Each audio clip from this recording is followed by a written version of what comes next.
धर्म सेतु पालक तुम ताता। राम जी को संबोधित क्या कह के किया है? आप धर्म सेतु, धर्म सेतु पालक तुम ताता, कस न कहूं सेवक सुखदाता।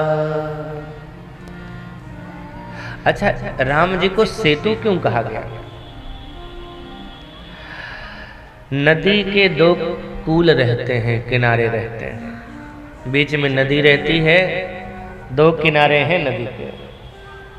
अच्छा, आमने सामने रहते हैं ये दोनों किनारे, लेकिन कभी नहीं मिलते। नदी के दो किनारे आमने सामने सदैव रहते हैं, लेकिन मिलते नहीं। लेकिन ये किनारे, ये कूल कब मिल जाते हैं? एक स्थिति में ये दोनों किनारे मिल जाते हैं। कब? जब इनके ऊपर कोई सेतु का निर्माण हो जावे, पुल का निर्माण हो जावे, तो ये दोनों किनारे मिल जाते हैं। ऐसे ही भगवान सेतु का काम करने वाले। कभी कोई सोच ही नहीं सकता था कि दशरथ और जनक का मिलन होगा, कोई कल्पना ही नहीं कर सकता था। महाराज जनक ज्ञानी, जिन्होंने कभी शरीर को, संसार को महत्व नहीं दिया, और एक तरफ दूसरे तरफ महाराज दशरथ, इनका जीवन देख लो। लेकिन ये दोनों समधि बन गए, मिला दिया। और मिले तो ऐसे मिले कि जनकपुर वालों ने बाद में कहना शुरू किया, जग बिरंच उपजावा जबते, देखे सुने ब्याह बहु तबते, सकल भांति समसाज समाजू, और सम समधि देखे हम आज। आज ही हमें दिखाई पड़ा है कि समधि है, क्योंकि आजकल भले ही समधि बन जाते हैं, लेकिन समधि बन नहीं पाते। समधि का मतलब सम माने बराबर, धी माने बुद्धि, यानी जिसमें हर तरह से बराबरी हो वही समधि है। विवेक बराबर, समझदारी बराबर, ज्ञान बराबर। लेकिन आजकल लोग बराबरी किसको देखते हैं? बोले पैसे में बराबरी हो जावे तो ठीक है, बस पैसा का बराबरी हो जाने से। और जब पैसे की बराबरी से मिलाते हैं ना, तो संबंध स्थायी नहीं रह पाता, चिर नहीं रह पाता है।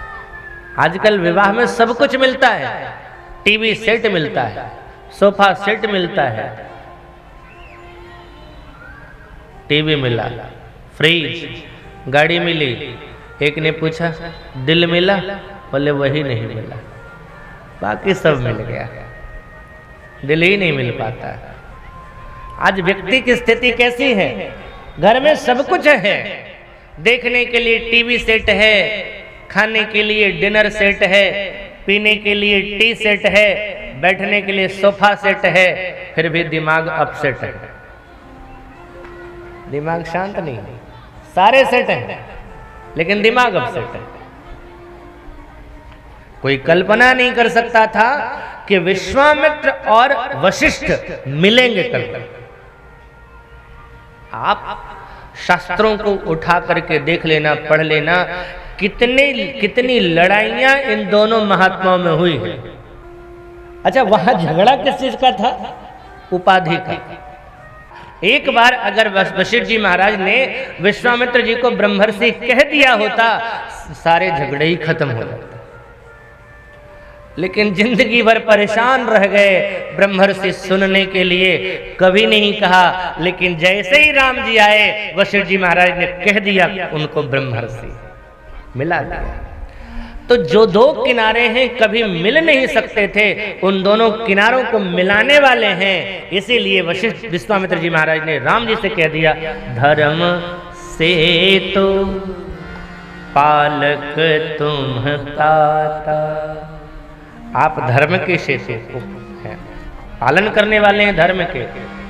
जाइए, जाई देख आवहु नगर सुख निधान दो भाई। अच्छा, एक बात और, विश्वामित्र जी प्रसन्न होकर के आदेश क्यों देते हैं? क्योंकि जानते हैं कि ऐसी इच्छा अगर लक्ष्मण की है तो लक्ष्मण का निर्णय बिल्कुल सही निर्णय है, क्योंकि लक्ष्मण जीवाचार्य है। और जनकपुर में जीव हैं, और परमात्मा अगर जीवात्मा के नजदीक आया है तो महात्मा का कर्तव्य है कि परमात्मा को जीवात्मा के पास लेकर के जावे। और महात्मा लक्ष्मण ने यह निर्णय लिया है कि परमात्मा को जीवात्मा के बीच लेकर के चले, इसलिए कह दिया जाई देख आवहु नगर सुख निधान दो भाई। और क्या शब्द कहते हैं, करहु सुफल सबके नयन, सबकी आंखों को सफल करो, क्योंकि आज तक सबकी आंख मोर के पंख जैसे, क्योंकि नयनन संत दरस नहीं देखा, लोचन मोर पंख कर लेखा। इसलिए गुरुदेव कहते हैं जाकर के सबके नेत्र को सफल करो। कैसे? बोले सुंदर बदन देखा, सुंदर शरीर का, सुंदर इस स्वरूप का छैल छबीली बांकी झांकी का दर्शन करा करके इनके नेत्रों को सफल कर दे। गुरुदेव की अनुमति हुई, राम जी लक्ष्मण भैया को लेकर के जनकपुर में